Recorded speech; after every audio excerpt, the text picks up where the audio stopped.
Bonjour à tous, je suis en compagnie de Jean-Pierre Girondel, chroniqueur à RCF et ancien prof d'histoire. Nous sommes aujourd'hui dans la chapelle de Bonne-Nouvelle, au cœur de la Suisse normande. Est-ce que vous pouvez nous en dire un petit peu plus ?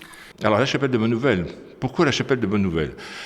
Eh bien, Guillaume le Conquérant, en 1066, alors c'est une légende, et les légendes sont toujours parfois plus belles que l'histoire vraie.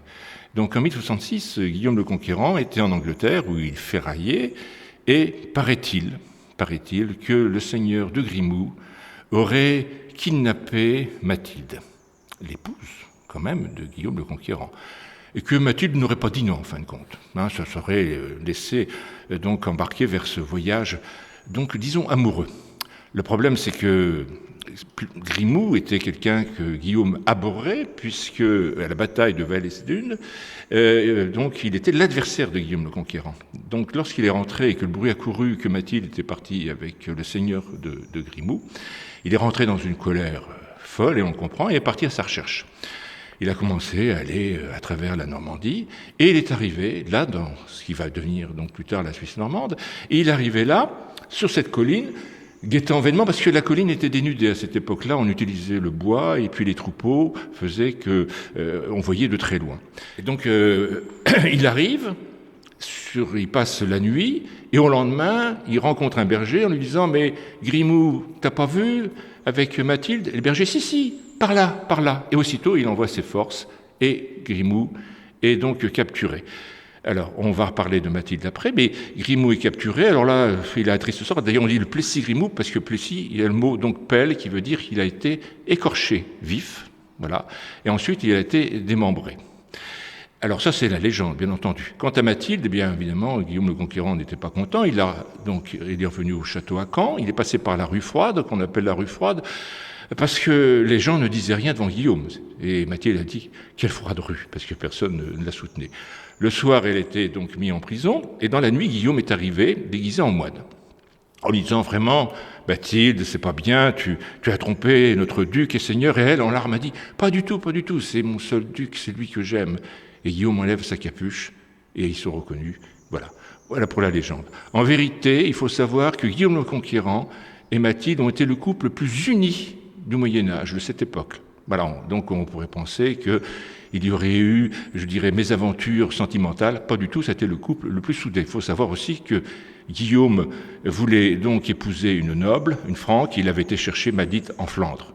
Et ne voulant pas ouvrir sa porte, Guillaume l'avait défoncé pour montrer son amour avec Mathilde. À cette époque-là, il n'y avait pas de photos, il n'y avait pas d'Internet, enfin, etc. Donc c'était des petits médaillons peints qui permettaient en miniature de voir la personne. Et là, il était tombé follement amoureux de Mathilde. Donc en fait, c'est une belle histoire. Une belle histoire qui a donné aussi naissance à cette chapelle, c'est ça ?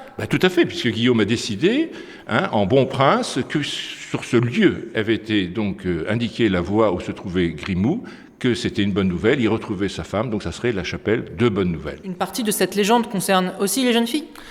Alors les jeunes filles des alentours, c'est-à-dire que nous ne sommes pas loin du village d'Essons, mais aussi de la ville de Thury-Harcourt et bien d'autres lieux, je ne vais pas tous les citer, les jeunes filles qui avaient du mal à se marier, à trouver donc un amoureux, notamment ce qu'on appelle aujourd'hui les fameuses Catherinettes, qui ont dépassé l'âge où elles auraient dû se marier, donc venaient donc en contrebas de la chapelle de Bonne-Nouvelle, et monter avec un cierge jusqu'à la chapelle de Bonne-Nouvelle en priant la Bonne Vierge qu'elle leur retrouve un amoureux, tout simplement.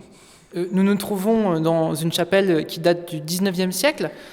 C'est une histoire qui est un petit peu particulière. Est-ce que vous pouvez nous en dire un peu plus ? C'est-à-dire que, comme beaucoup de monuments religieux, au moment de la Révolution française, la chapelle a été, détruite, puisque la plupart du temps, donc les biens monastiques, ou tout ce qui concernait le religieux, dans les biens nationaux, ont été donc vendus à des municipalités, et les gens venaient se servir en pierre, puisque c'était déjà construit, donc c'était beaucoup plus simple. Voilà. Et en 1850, il a été décidé d'appliquer une renaissance, de redonner vie, et elle a été reconstruite. Voilà.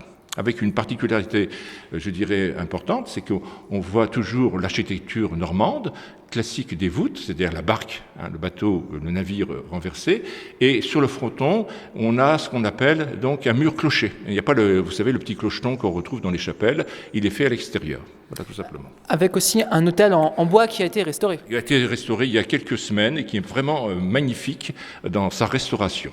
Alors par contre, la statue est moins jolie puisqu'elle a été refaite par un artiste du Sud, parce que comme dans beaucoup, ça arrive parfois dans certaines églises ou chapelles, la statue d'origine a été donc dérobée et donc elle a été reconstruite, mais pas à l'identique. Voilà.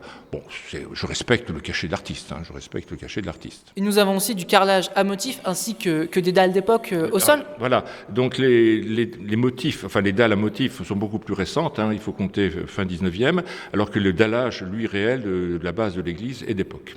Voilà. Et la base de l'église est aussi directement posée sur la colline. Sur la colline, directement. D'ailleurs, on le voit bien lorsqu'on fait le tour, on voit la roche qui est là. D'accord. Voilà, tout à fait. Merci Jean-Pierre Girondel. On rappelle que vous êtes chroniqueur à RCF et ancien professeur d'histoire. Je vous souhaite une bonne journée à l'écoute de RCF.